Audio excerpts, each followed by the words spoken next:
Hello my dear friends, and welcome back to another video. Let's talk about some Star Wars news. So first things first, some more Ahsoka news. That's right, even more stills. We get our first look at Ahsoka with Hera Syndulla, and I've got to say the angles and the lighting looks amazing. This comes from Empire magazine where the full issue drops tomorrow. I'm sure by the time this video gets out, there might be some more information, more stills. These are coming out at a rapid pace, and I will be covering everything that drops tomorrow. We also have this still on set with Rosario Dawson and Dave Filoni, the creator and the writer of this show.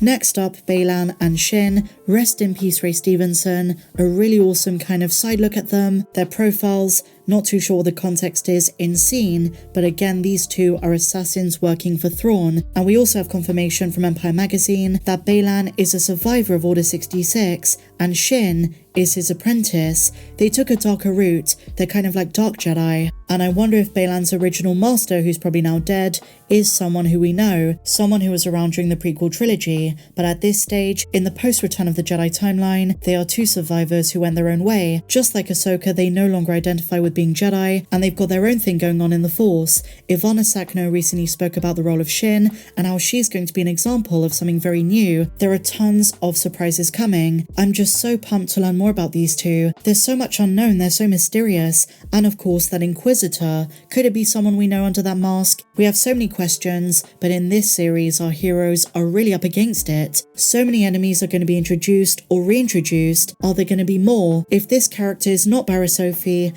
is she going to appear? Are we going to find out what happened to her if she didn't die? Now, a few months ago, we spoke about Barriss Offee in quite some depth, and I'm bringing her up again because I have a theory she's directly involved with Baylan and Shin. Her fate was left open-ended in both canon and legends, but in both cases, it appears as though she turned to the dark side. She directly had a vested interest against the Jedi, but it never says she became a Sith. I think she started a new order in between dark and light, Dark Jedi, and Baylan and Shin might be part of this. Now with Barriss Offee, fans have had so many theories. Did she become an Inquisitor? Did the Republic kill her? Was she imprisoned after framing Ahsoka? What happened to her? Particularly after the rise of the Empire, and her master Luminara Unduli, who initially survived Order 66, was then killed and used as bait for Kanan and Ezra. But I wouldn't be surprised if Barriss Offee became some kind of leader to a new group, a new order of Force users, and maybe Baylan was her apprentice, or if they were the same age, or thereabouts, were they both former Jedi who went a new way and formed a new Force siblinghood together? That's my theory. And just before we move on, here is a tidbit about Baylan and Shin from the man himself,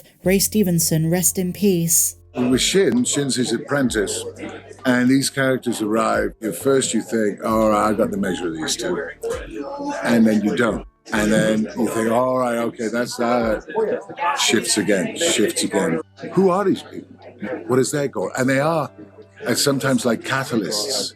They're thrown into this thing, and as a catalyst, the reaction that comes out is like an effervescent sort of like spectacle. Then there's another meandering. You think, well, what's going on? Are they working for them? Not really. That's the exciting thing about playing this character. He's not one or the other, nor the other, nor that.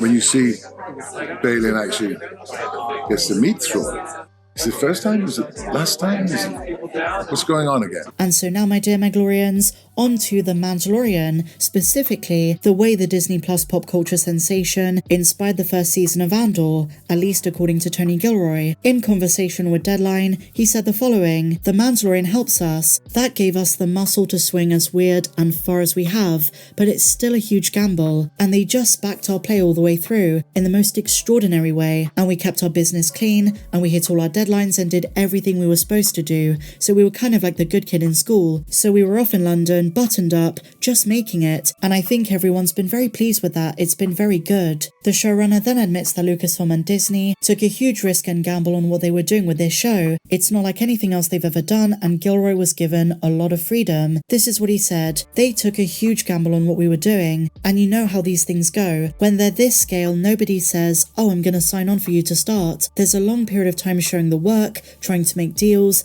and you've got to to go pretty far along the way, but they knew what we were going to do, and I think they very wisely and very badly wanted to open new lanes into the franchise. Why should it just be this one thing? There's so many opportunities in the franchise. And I've got to say, my dear Mandalorians, Tony Gilroy is spot on. When it comes to Andor, Star Wars took a big risk, but one that paid off, and it sent the message to fans that while keeping the story very much in line with the themes and the stuff we love with Star Wars, if you're going to explore new avenues, it's worth the risk. Take the chance, because sometimes you have stories as good as this one, which I think is the best written show. And then Tony Gilroy gives us a very good reason why we should be excited for season 2. He talks about being naive when he started, but now that's changed. When he started with Rogue One, he was just getting into it, just finding his mojo, trying to collaborate, explore different avenues, what this story could be. And then with Andor, he was more comfortable, he kind of knew the ropes, but going into season 2, and I know he's not working on it currently due to the strikes, but it is clear he's gonna deliver something honest from the heart, something he had more confidence writing, he expresses himself more freely, and he knows when going too far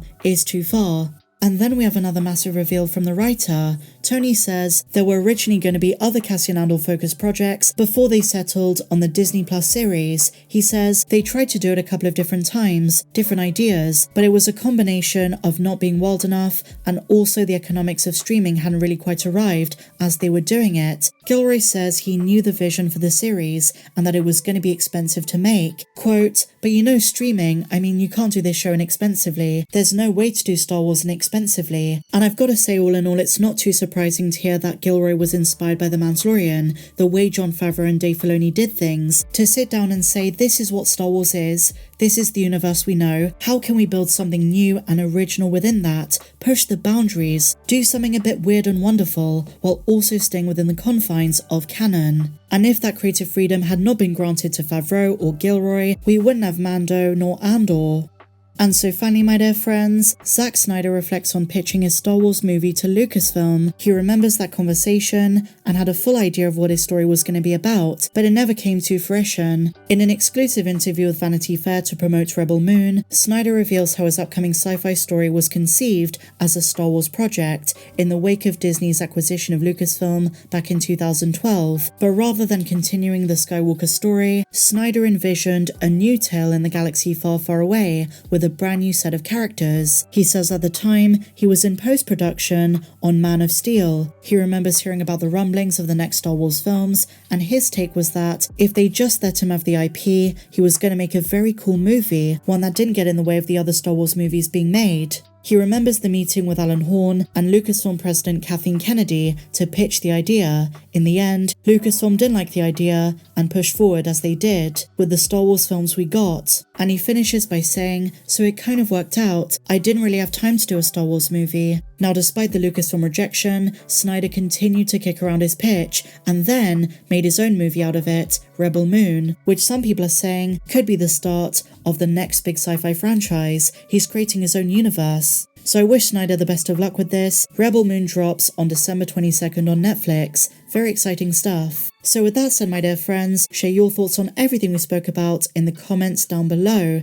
If you enjoyed this video, please be sure to give me a big fat thumbs up, subscribe if you're new, and I'll see you in the next one. May the Force be with you, always.